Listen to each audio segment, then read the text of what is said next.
आज का भजन, मेरी नस नस में बसा, मेरे मन में तू रमा। तो जो नस में बसा है, जो मेरे मन में रहता है, जो मेरे रोम रोम में है, जो कभी मुझको छोड़ता नहीं है, जो जिसका अभाव कभी मेरे जीवन में नहीं हो सकता है, ऐसे परमात्मा को छोड़ के, ऐसे परमात्मा को भूल करके बैठे रो रहे हो। मम्मी ने नहीं बुलाया, पापा ने नहीं बुलाया, भाई ने नहीं बुलाया, बहन ने नहीं बुलाया। दो तरीके हैं, या तो आप बैठ करके इन अपने इंसानी रिश्तों के लिए रो, और या तुम अपने मूल स्वरूप को देखो, या तुम ये समझो कि जिसके साथ आपका संबंध जुड़ा हुआ है वो कौन है, कौन है वो, और उसकी शक्ति कितनी बड़ी। सब कुछ तो उससे हो रहा है। गुरु गोविंद सिंह महाराज ने बहुत सुंदर ये कविता लिखा। दीनन की प्रतिपाल करे, नित संत युबार गनी मन गारे। पछ पछु नग नाग नराधप, सर्व समय सबको प्रतिपारे। राखत है अपनों कर देकर, पाप समूना पेटन हार। और की बात कहाँ कहूँ तो, सहु पेट ही के पट बीच बचावे। सब रोगों से बचाता है, शोक से बचाता है, दुख से बचाता है, सारे संसार का जो पालन करता है। सर्प, नग, नाग, इन सब जीव जंतुओं का पालन करता जो है, वही मेरा पालन करता है। तो मुझे चिंता किस बात की? मैं किस बात की फिक्र करूं?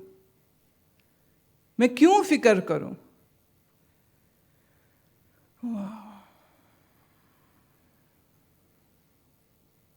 अपनी हस्ती को पहचानिए। आपके अंदर वो आप ही परमात्मा बैठा है। अपनी हस्ती को देखिए और खूब मस्ती पाइए। फिर जब आप अपनी रियल आइडेंटिटी को, जो आपका असल स्वरूप है, जब आप वो नहीं समझेंगे तो रोना पड़ेगा, तो दुखी होना पड़ेगा। हम इस शरीर में हैं, ये शरीर हम नहीं हैं। इस शरीर के द्वारा हम जिंदगी के इस मेले को देख रहे हैं, लेकिन वास्तव में हम अशरीरी हैं। हम आत्मस्वरूप हैं और हमारा संबंध परमात्मा से ही है। और परमात्मा ठीक मेरे अंदर वैसे ही बसा है जैसे धागे के अंदर रुई बसी हुई होती, जैसे जेवर के अंदर सोना बसा हुआ होता है, ऐसे ही मेरे अंदर परमात्मा बसा हुआ है। और वो सर्वशक्ति परमात्मा जो मेरे अंदर बसा है, ऐसे शक्तिशाली प्रभु के रहते मेरे को चिंता करनी बनती है क्या?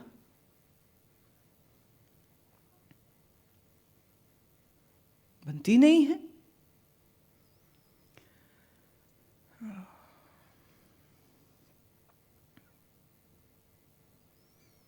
एक छोटी सी कहानी कहती हूँ तुम्हें।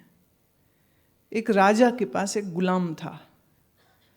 गुलाम राजा की बहुत सेवा करता था। धीरे धीरे राजा गुलाम को अपने बिल्कुल साथी रखने लग गया। और तो और कहीं जाए गुलाम ने साथ जाना ही जाना। गुलाम को अच्छे कपड़े पहनाए, अच्छा रहने का घर भी दिया। राजा की सेवा में गुलाम भी बड़ा खुश है। एक दिन शिकार खेलने निकले, रास्ता भटक गए, भूख बड़ी लगी, क्या करें? तो पेड़ों में फल ढूंढने लगे। फिर एक पेड़ दिखा, उसमें नजर मारी तो सिर्फ 2 ही फल लगे थे। फल भी पहले कभी खाया नहीं, देखा नहीं। राजा ने जब फल को तोड़ा और दास को दिया कि जा इसको धो ला, दास ने धोया, गुलाम ने धोया, धो के उसको काटा। और राजा कहते हैं, अच्छा एक काम कर, तू जरा पहले खा के देख तो सही कैसा है ये। गुलाम ने मुंह में डाला, खाया। कहता है, राजा साहब अगर आप अनुमति दें तो बाकी भी मैं ही खा लूं। और इसके पहले कि राजा कुछ बोलते, उसने फटाफट वो सारा फल खा लिया। आखिरी जो टुकड़ा बचा था, भूख के मारे राजा ने झपटा मारा और उससे वो टुकड़ा भी छीन लिया। और कहते, तेरे को कुछ अकल है? तुझे ज्यादा भूख लगी, मुझे नहीं भूख लगी। और जल्दी से उस फल को अपने मुंह में डाला। मुंह में डाला, इतना कड़वा जहर वो थूक दिया। पानी से कुल्ला कर कर के मुंह को सही करे। फिर उसको ख्याल आया कि अगर फल इतना कड़वा था तो ये पहला टुकड़ा भी खा गया, बाकी भी खा गया, तो ऐसा क्यों किया तूने? गुलाम ने कहा, हुजूर आपके हाथों से ये फल मुझे मिला।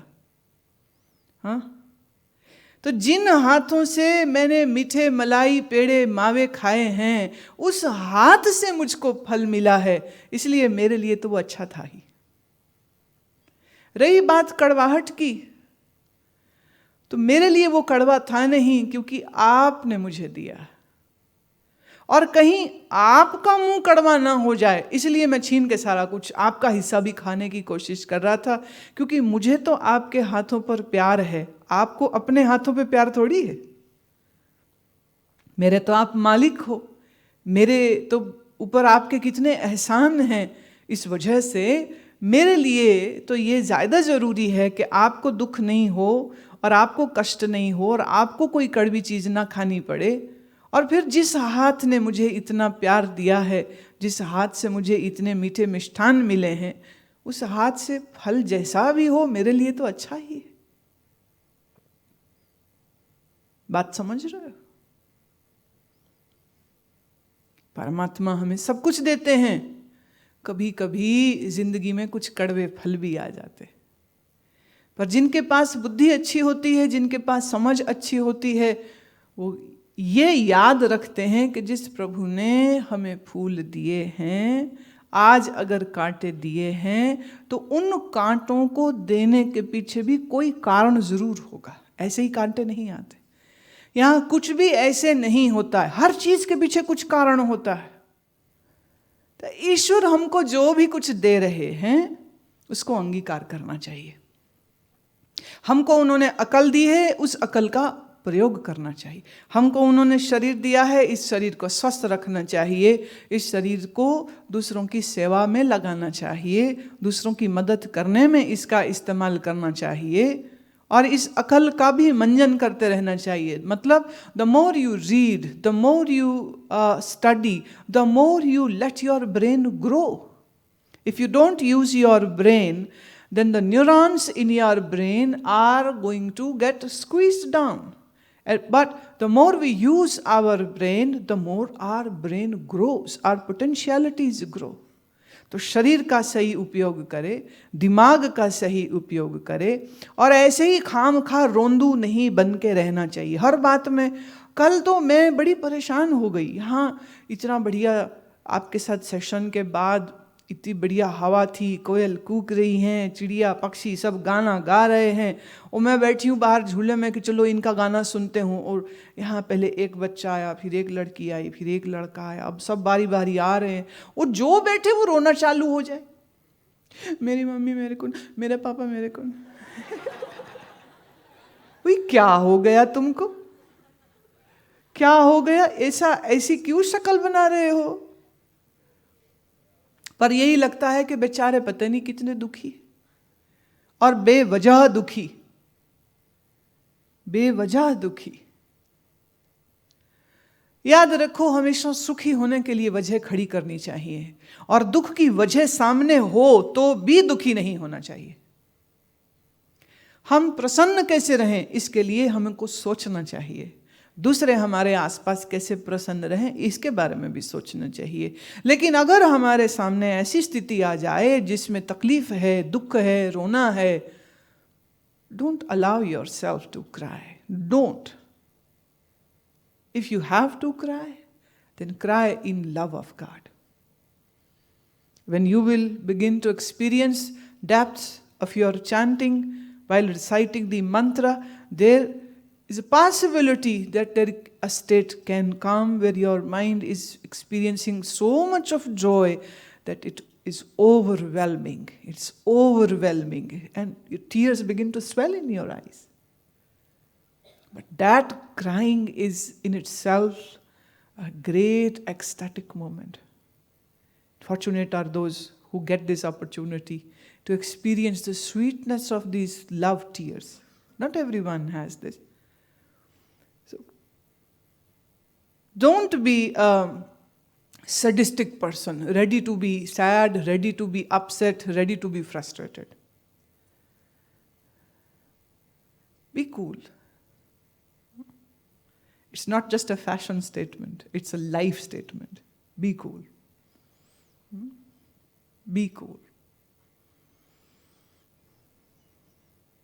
रोना नहीं, कभी नहीं रोना, कभी नहीं रोना. जिंदगी में रोने वालों को कुछ हासिल नहीं होता. मुस्कुराओ, मुस्कुराते रहा करो. बेवजह सड़ी शक्ल मत बनाया करो. तुम अभी जब वापस जाओगे ना अपने घरों को, ट्रेन में, बस में, प्लेन में, तो आसपास लोगों को देखना, वो ऐसे कब्जियत के मारे हुए बैठे होते हैं ना, जैसे 4 दिन से पोटी ना आई हो.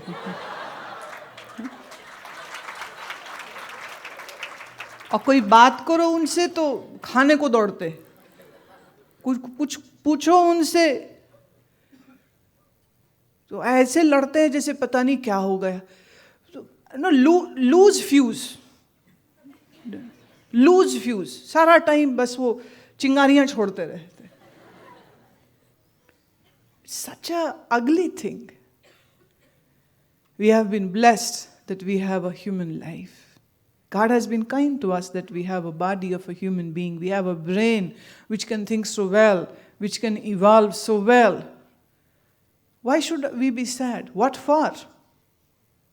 Why? So if you are sensible, if you are wise, and I hope that you go back with this wisdom, that you will not allow anyone or anything to feel upset. कभी कभी कुछ मुश्किल हो जाए तो उस मुश्किल के समय पर, कोई तकलीफ आ जाए, उस तकलीफ के समय पर इस गीत को याद कर लेना. एक झोली में फूल भरे हैं, एक झोली में कांटे रे, कोई कारण होगा.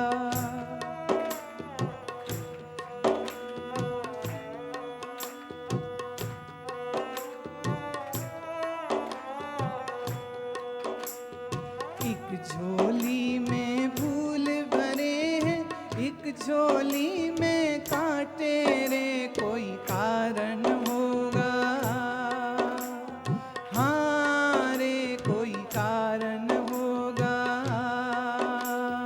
एक झोली में फूल भरे हैं, एक झोली में कांटे रे, कोई कारण होगा.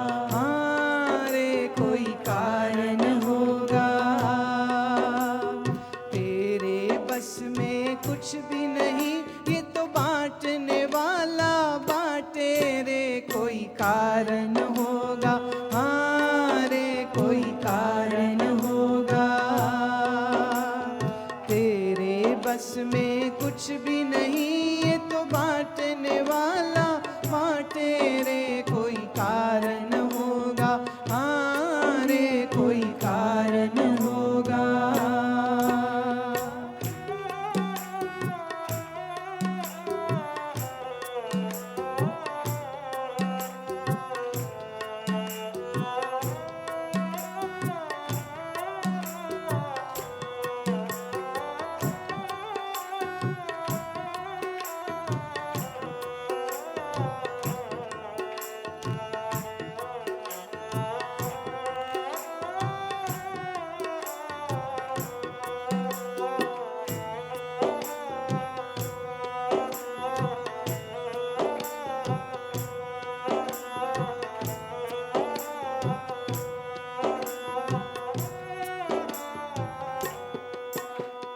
एक झोली में फूल भरे हैं, एक झोली में कांटे रे, कोई कारण होगा. एक झोली में फूल भरे हैं, एक झोली में कांटे हैं, कोई कारण होगा. तेरे बस में कुछ भी नहीं, ये तो बांटने वाला बांटे रे, कोई कारण होगा. तेरे बस में कुछ भी नहीं, ये तो बांटने वाला बांटे रे, कोई